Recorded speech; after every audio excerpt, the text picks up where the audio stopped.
ప్రవీణ్ గారు, పాస్టర్పై జరిగిన దాడి కేసులో పోలీసులు దర్యాప్తుతో బట్టబయలైంది. అందుకే మొత్తం విషయం తెలుసుకొని మాట్లాడాలి.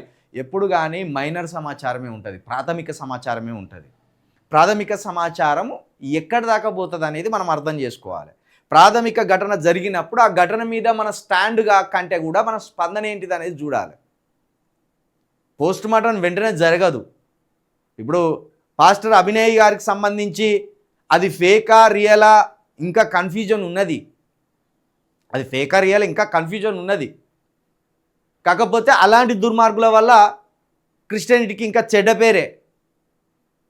అంతే తప్పించి ఆయనను సాగ్గా చూపి ఇక మొత్తం అలాంటి ఘటనలే జరుగుతలేవంటే కూడా చాలా తప్పు. క్రైస్తవుల మీద ప్రతి నిత్యం 2 తెలుగు రాష్ట్రాల్లో దాడులు జరుగుతూనే ఉన్నాయి. దాన్ని మర్చిపోవద్దు దయచేసి. అది ఫేకా రియలా, బండి సంజయ్ గారు ఆయన పేరు తీయద్దేమో, భగీరథ్ కేసుల విషయంలో ఏమో 2 వారాలైనా కూడా సస్పెన్స్ మెయింటైన్ చేసిన పోలీసులు. కానీ పాస్టర్ మీద జరిగిన దాడిని వెంటనే అది ఫేక్ ఫేక్ ఫేక్ ఫేక్ అంటారు. అది ఫేకా రియలా ఇంకా రావాలి బయటికి.